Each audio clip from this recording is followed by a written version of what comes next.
Hello guys, welcome back to our YouTube channel short tricks. आज की video में हम इंग्लिश के कुछ मोस्ट इम्पॉर्टेंट रूल्स देखेंगे जो कि हमें एग्ज़ाम में क्वेश्चन को जल्दी सॉल्व करने में हेल्प करते हैं। इसका हम पार्ट 1 पहले ही वीडियो अपलोड कर चुके हैं जिसमें हमने मोस्ट इम्पॉर्टेंट 10 रूल्स कवर किए थे। ये वो रूल्स हैं जिन्हें आप इस एग्ज़ाम में बिल्कुल भी स्किप नहीं कर सकते। एटलीस्ट आपको ये रूल तो आने ही चाहिए। इसकी हेल्प से आप एग्ज़ाम मोस्टली 99% तक एग्ज़ाम के क्वेश्चन लगा सकते हो। तो देखते हैं इसमें रूल नंबर 11। 10 रूल हम इससे पहली वाली वीडियो में कवर कर चुके हैं। चलिए स्टार्ट करते हैं। आपने अगर इसका पार्ट 1 नहीं देखा है तो आप उसे पहले देख लीजिए, क्योंकि वो रूल्स भी बहुत इंपॉर्टेंट है। उसके आगे के ये रूल्स हैं और इसका लिंक हम डिस्क्रिप्शन में देख देंगे, वहाँ से आप देख सकते हैं। और ये रूल्स बहुत इंपॉर्टेंट है। आपका अगर किसी भी कॉम्पिटिटिव एग्जाम की प्रिपरेशन कर रहे हैं तो आपको ये रूल्स आने ही चाहिए, इसलिए इन्हें ध्यान से याद कर लीजिएगा। रूल नंबर 11 है, इसमें ये रिलेटेड इट इज़ टाइम और इट इज़ हाई टाइम से रिलेटेड है। अगर किसी सेंटेंस, कोई भी सेंटेंस इन वर्ड से स्टार्ट हो रहा है तो हम उसके लिए क्या करते हैं। देखिए, अगर इट इज़ टाइम और इट इज़ हाई टाइम किसी सेंटेंस की स्टार्टिंग में आ रहा है तो अगर उसके साथ टू आ रहा है, टू के साथ अगर वो आ रहा है तो उसमें हम वर्ब की फर्स्ट फॉर्म लगाएंगे। उस सेंटेंस में हम हमेशा वर्ब की फर्स्ट फॉर्म लगाएंगे अगर टू आ रहा है उस सेंटेंस में, तो इन वर्ड्स के साथ। और अगर टू की जगह पे दैट आ रहा है तो उसमें हम वर्ब की सेकंड फॉर्म लगाएंगे। ऐसे समझ में नहीं आएगा, आप इसको एग्जांपल से अच्छे से समझिए। जैसे कि सेंटेंस है इट इज टाइम टू, यहाँ पे टू आ गया तो देखो हमने वर्ब की फर्स्ट फॉर्म यूज करी है। एरर क्या देगा वो, यहाँ पे गो की जगह गोन भी कर सकता था, वेंट कर सकता था। तो इसलिए ये ध्यान रखना है, अगर टू है, इट इज टाइम के साथ टू आया है तो हम वर्ब की फर्स्ट फॉर्म यूज करेंगे, गो का यूज करेंगे। वैसे ही यहाँ पे अगर दैट आया है तो उसका एग्जांपल देखिए, it is time that the Dalai Lama receive the respect that. That आ गया ना, अब देखिए दैट ही डिजर्व्स, मतलब कि दैट आया तो हमने वर्ब की सेकंड फॉर्म यूज करी है यहाँ पर। ओके, ये वाला दैट इस रूल से रिलेटेड है, ये तो बाद में है, ठीक है। It is time that the Dalai Lama received, verb की सेकंड फॉर्म है ना, आपको ये चीज याद रखनी है। अगर इट इज टाइम या इट इज हाई टाइम के साथ टू आया है तो वर्ब की फर्स्ट फॉर्म यूज करेंगे, एंड दैट आया है तो हम वर्ब की सेकंड फॉर्म यूज करेंगे। बस छोटी सी बात आप याद रख लीजिए, बाकी इसमें ऐसा कोई ज्यादा बड़ा नहीं है। नेक्स्ट रूल है रूल नंबर 12। ये रूल भी काफी इंपॉर्टेंट है, इसे ध्यान से देखिए। जैसे किसी भी सेंटेंस में अगर सो दैट, दैट या सो एज टू आ रहा है तो उससे रिलेटेड हम क्या करते हैं। अगर किसी सेंटेंस में सो दैट आ रहा है तो अगर वो सेंटेंस प्रेजेंट में दे रखा है, प्रेजेंट में दे रखा होगा तो हम उसमें यूज करेंगे फर्स्ट फॉर्म ऑफ मॉडल्स, यानी कि मे, कैन, शैल, विल। ओके, अगर प्रेजेंट में है तो मॉडल्स की फर्स्ट फॉर्म यूज करेंगे, और वहीं अगर सेंटेंस पास्ट में दे रखा है तो उनकी हम पास्ट फॉर्म यूज करेंगे, जैसे कि मे की माइट हो जाएगी, कैन की कुड हो जाएगी। ओके, और उसके साथ वर्ब की फर्स्ट फॉर्म। इसका एग्जांपल देखिए, जैसे ही works hard so that, so that आया सेंटेंस में और सेंटेंस काय में दे रखा है, प्रेजेंट में, वर्क्स लगा है, यानी कि प्रेजेंट इंडेफिनिट सेंटेंस है ये। तो हम सो दैट के साथ ही मे पास, यानी कि मे यानी कि मॉडल्स की फर्स्ट फॉर्म का यूज करेंगे। ओके, और अगर यही ये सेंटेंस होता ही वर्कड हार्ड, वर्कड हो जाता है यहाँ पर, तो हम यहाँ मे की जगह माइट कर देते। ओके, और वर्क की फर्स्ट फॉर्म पास लग जाता। वैसे ही अगर सेंटेंस में सो एज टू आया है तो हम वर्ब की ओनली फर्स्ट फॉर्म यूज करेंगे, उसके साथ मॉडल्स का यूज नहीं होता है। जैसे ही works hard so as to pass, so as to आया है इसलिए हमने मॉडल्स का यूज नहीं किया है, और सो दैट के साथ मॉडल्स का यूज किया जाता है। नहीं समझ में आया, दोबारा देखिए। अगर किसी सेंटेंस में सो दैट या दैट से रिलेटेड वर्ड आ रहा है तो अगर सेंटेंस स्टार्टिंग का प्रेजेंट में है तो हम उसके साथ मॉडल्स की फर्स्ट फॉर्म यूज करेंगे विद वर्ब की फर्स्ट फॉर्म। ओके, और वहीं अगर सो एज टू आ रहा है सेंटेंस में तो हम किसी भी मॉडल का यूज नहीं करेंगे, सिर्फ वर्ब की फर्स्ट फॉर्म को अप्लाई करना है। ओके, समझ में आ गया। चलिए, इसी में आपको एक और इम्पॉर्टेंट रूल याद रखना है कि अगर सेंटेंस में लेस्ट का यूज़ हुआ है, यानी कि किसी सेंटेंस में लेस्ट आया है तो उसके साथ हमेशा शुड का यूज़ होगा, शुड के साथ वर्ब की फर्स्ट फॉर्म। इसकी जगह आप वुड नहीं कर सकते हो, कुड नहीं कर सकते, कुछ नहीं करना है, शैल भी नहीं कर सकते हो, हमेशा शुड ही लगाना है लेस्ट के साथ। इसका मतलब होता है कहीं ऐसा ना हो तो इससे रिलेटेड एग्जांपल देखिए। एग्जांपल है walk slowly लेस्ट you should fall, यानी कि धीरे चलो कहीं ऐसा ना हो कि आप गिर जाओ। इससे ऐसे सेंटेंस बनता है जहाँ पे भी लेस का यूज़ होगा आपको हमेशा शुड का यूज़ करना है वर्ब की फर्स्ट फॉर्म। इसकी जगह आप कुछ और नहीं यूज़ करेंगे, हमेशा शुड ही यूज़ होगा यहाँ पर। मोस्ट इंपॉर्टेंट रूल है ये, मोस्टली एग्जाम में पूछा जाता है, इसलिए हमेशा इसको याद रखिए। रूल नंबर 13 देखिए। रूल नंबर 13 में लिखा है कि अगर किसी सेंटेंस में ये वर्ड आ रहे हैं, यानी कि daily, everyday, often, almost, seldom, regular, इससे ऐसे रिलेटेड वर्ड आ रहे हैं, तो वो सेंटेंस हमेशा प्रेजेंट इंडेफिनेट में ही बनेगा। ओके, एग्जाम्पल है जैसे he goes to school daily, daily आया है, प्रेजेंट इंडेफिनेट में बनेगा। यहाँ एवरीडे भी हो सकता था, he goes to school every day, he often goes to school, तो हमेशा प्रेजेंट इंडेफिनेट में बनाएंगे उसको, किसी और फॉर्म में उस सेंटेंस को नहीं बनाएंगे। यानी कि इन वर्ड्स को एक बार नज़र मार लीजिए कौन कौन से वर्ड है, उससे आप इस रूल को कर देंगे। नेक्स्ट रूल है रूल नंबर 14। इस रूल में देखिए, अगर कोई सेंटेंस में as if, as though, I wish that, O that, would that, यानी कि ऐसे वर्ड्स यूज हो रहे हों, तो आपको क्या करना है, या तो वहाँ पे टू बी वर्ब का यूज होगा, टू बी वर्ब में भी वर्ब लगेगा। टू बी वर्ब कौन सी होती है, इज, एम, आर, वॉज, वर, इतनी सारी होती है ना, लेकिन उसमें भी हम केवल वर्ब का यूज करेंगे, वर्ब वाली टू बी फॉर्म का यूज करेंगे। ओके, और अगर इस सेंटेंस में मेन वर्ब आ रही हो और ये टू बी वर्ब नहीं हो, मेन वर्ब आ रही हो, तो उसके साथ हम वर्ब की सेकंड फॉर्म का यूज करेंगे। मुश्किल रूल है थोड़ा, इसको ध्यान से देखिए, एग्जाम्पल के थ्रू समझिए। जैसे कि ही वॉक्स एज इफ आया है, he walks as if he were a king, ये सेंटेंस है इससे रिलेटेड, यानी कि हमने टू बी वर्ब का यूज किया है, क्योंकि इसमें कोई भी मेन वर्ब नहीं है। इस सेंटेंस में मेन वर्ब दिख रही है आपको, नहीं है ना, टू बी वर्ब है ये, ठीक है, तो वर्ब का यूज हुआ है, ही वर अ किंग। अगर यहाँ पे कोई मेन वर्ब होती तो हम उसके साथ वर्ब की सेकंड फॉर्म का यूज करेंगे, जैसे he walks as if he knew everything. Okay, यहाँ पे नो फॉर्म है इसकी मेन वर्ब, उसको हमने वर्ब की सेकंड फॉर्म की तरह यूज किया है, यानी कि न्यू एवरीथिंग। और फर्स्ट वाले में हमने क्या किया है, टू बी फॉर्म यूज करी है, और सेकंड वाले में मेन वर्ब आया है तो हमने उसको वर्ब की सेकंड फॉर्म में कन्वर्ट कर दिया है, याद रखना, ठीक है। नेक्स्ट रूल है रूल नंबर 15। ये फ्यूचर से रिलेटेड सेंटेंस रूल है, जैसे कि किसी भी सेंटेंस में अगर I wish, I hope, I think, I imagine, I fair, I Dzire, ये मतलब फ्यूचर की बात बताने वाले से वर्ड लगते हैं ना, तो उसी से रिलेटेड है। अगर ये वर्ड किसी सेंटेंस में आए हैं स्टार्टिंग में, तो हम उसके साथ फ्यूचर टेंस को बनाएंगे, यानी कि I hope he will pass the test, future की बात है कि मुझे आशा है कि वो टेस्ट पास कर लेगा, तो आई होप आया है तो हम उस सेंटेंस को फ्यूचर में बना रहे हैं।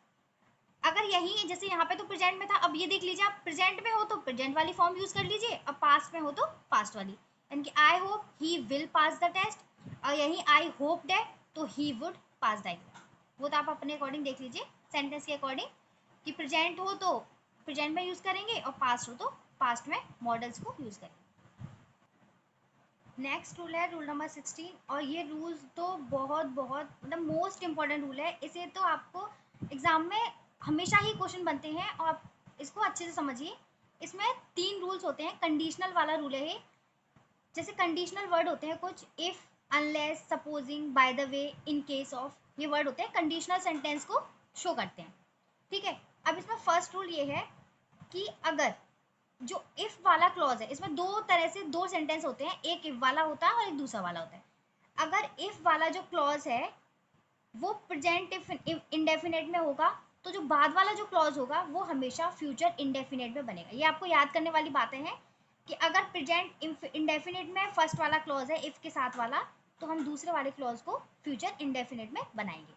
एग्जाम्पल देखिए, इफ से स्टार्ट है, यानी कि कंडीशनल सेंटेंस है, if he comes here, comes का मतलब क्या हो गया, प्रेजेंट इंडेफिनेट में है सेंटेंस, तो हम बाद वाले क्लॉज को, यानी कि ये वाला बाद वाला क्लॉज है, उसको हम फ्यूचर में बनाएंगे, यानी कि आई शैल हेल्प हिम। आपको ये ध्यान रखना है, ये देखिए अगर प्रेजेंट इंडेफिनेट में दिख रहा है तो नेक्स्ट वाले क्लॉज को फ्यूचर इंडेफिनेट में चेंज कर दिए।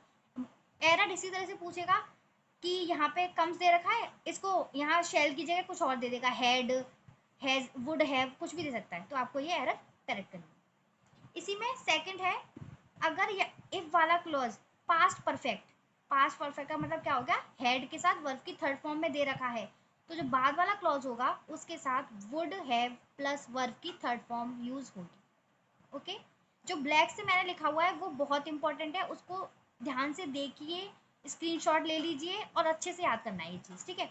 अगर इफ वाला क्लॉज पास्ट परफेक्ट में दे रखा है तो नेक्स्ट वाला क्लॉज वुड हैव, नेक्स्ट वाले क्लॉज में हम वुड हैव प्लस वर्ब की थर्ड फॉर्म यूज करेंगे। एग्जांपल देखिए, if he had studied he would have pass the exam.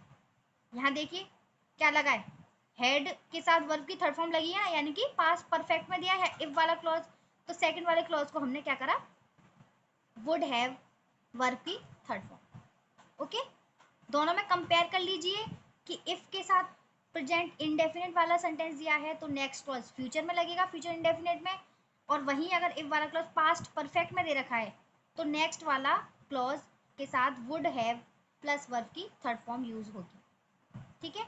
Error यहीं से पूछे जाते हैं और मोस्टली पूछे जाते हैं, हर एग्जाम में कंडीशनल सेंटेंस से रिलेटेड एरर तो पूछा ही जाएगा, ठीक है, तो ध्यान दीजिए। इसी में एक और थर्ड रूल है, वो देखिए।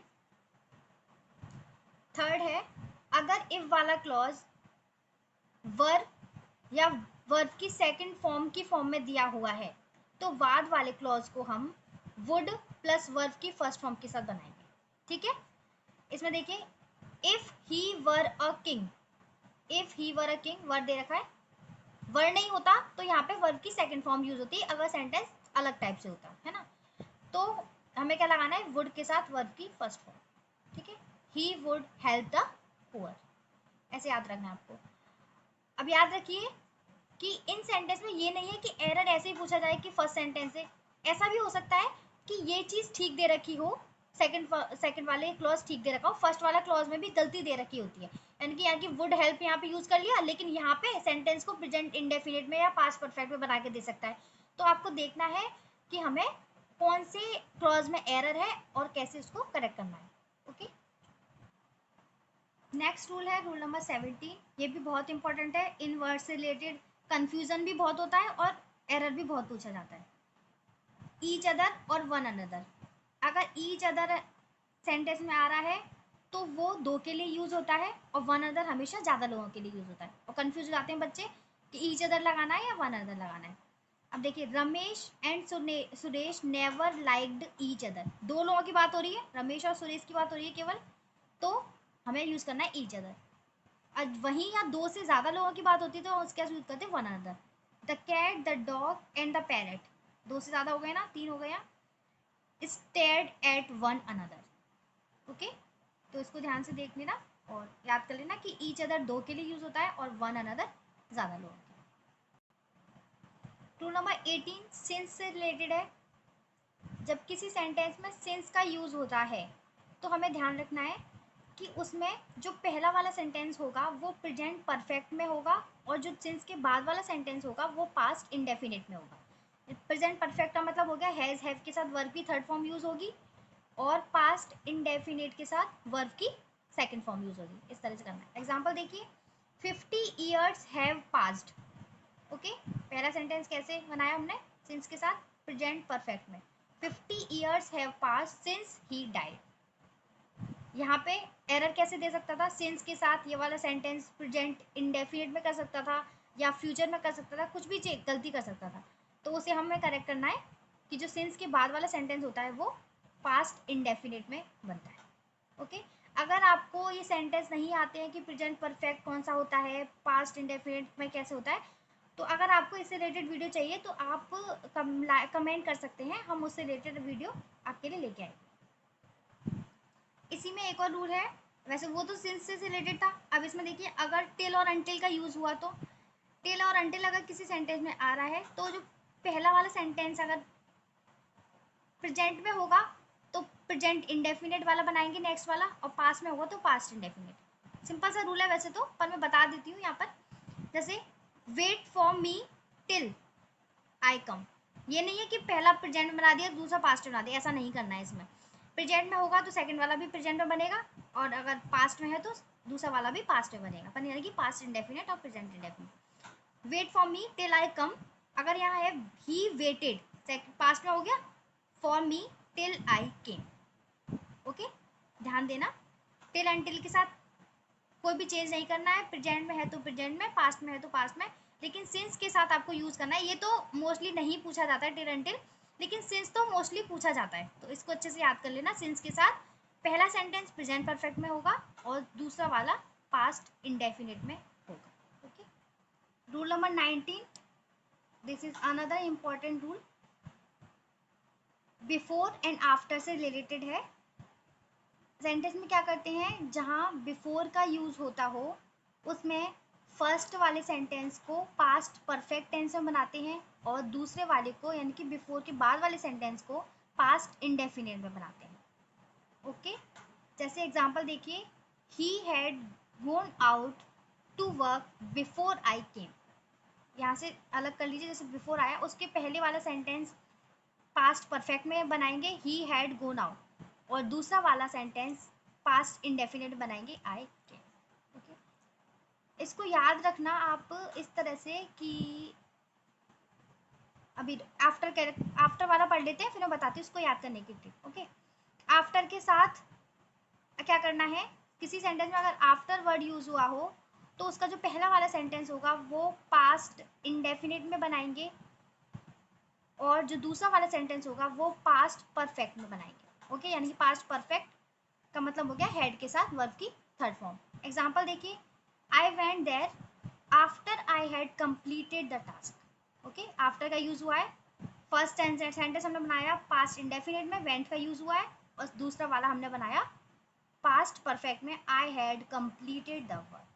अब इसको याद करने के लिए देखो, जैसे इससे याद करिए, इसमें एक चीज कॉमन है कि यहाँ पे भी एक पास्ट परफेक्ट में टेंस है और यहाँ भी एक पास्ट परफेक्ट में टेंस है ना, और ये भी सेम है, जो पास्ट इंडेफिनिट में है यहाँ पे भी है यहाँ पे। इससे आप देखिए, जो हेड के साथ वर्ब की थर्ड फॉर्म है कि पास्ट परफेक्ट टेंस है, अगर बिफोर आया है किसी सेंटेंस में तो पहले वाले सेंटेंस में लगा दीजिए, और आफ्टर आया है तो उसके बाद वाले में लगा दीजिए। ओके, यानी कि इस वाले सेंटेंस को याद रखिए, अगर बिफोर आया है सेंटेंस में तो हेड प्लस वर्ब की थर्ड फॉर्म वाले सेंटेंस को पहले बनाइए और आफ्टर वाले में उसको बाद में बना दीजिए, और बाकी तो फिर आप वर्ब की सेकंड वाला यानी कि पास्ट इंडेफिनिट तो बनाना ही है आपको। ओके, लास्ट रूल है रूल नंबर 20, इसमें ये रिलेटेड है इन वर्ड से, यानी कि just, till now, yet, already, before, before it, now, ऐसे अगर वर्ड यूज हुए हैं तो वो सेंटेंस प्रेजेंट परफेक्ट में बनेगा। जैसे कि I have just done it. Okay, I have just done it, just का यूज हुआ है तो हमने सेंटेंस बनाया है प्रेजेंट परफेक्ट में। ऐसे ही कोई भी इसमें से रिलेटेड वर्ड अगर यूज होता है तो हम उस सेंटेंस को प्रेजेंट परफेक्ट में बनाएंगे। तो ये थे important 20 rules, most important 20 rules, जिसमें 10 रूल हमने पार्ट 1 में कवर किए थे इससे पहली वाली वीडियो में, और लास्ट जो 10 रूल हैं इम्पॉर्टेंट वो आज की वीडियो में कवर हो चुके हैं। अब ये आपको एकदम जो बहुत ज़्यादा इम्पॉर्टेंट होते हैं ना वो रूल्स हैं, ये आप अगर इनको अच्छे से समझ लेंगे और अच्छे से याद कर लेंगे तो आप इंग्लिश में काफ़ी हद तक अच्छा पेपर कर सकते हैं। मैं ये नहीं कह रही कि पूरा आप कर लेंगे, लेकिन मोस्टली कर सकते हैं। मतलब ये रूल्स ऐसे हैं जिनको आप बिल्कुल स्किप नहीं कर सकते हैं, और ये तो हर किसी को आने ही चाहिए अगर आप किसी भी कॉम्पिटिटिव एग्जाम्स की प्रिपरेशन करें। आज की वीडियो में इतना ही। आप इस वीडियो को, अगर आपको रूल समझ में नहीं आते हैं तो इस वीडियो को 1 से 2 बार देखिए, अच्छे से समझिए और इसके नोट्स बना लीजिए आराम से, और उसको बार बार रिवाइज करिए, आपको अच्छे से समझ में आ जाएंगे। तो मिलते हैं नेक्स्ट वीडियो में। Thank you so much.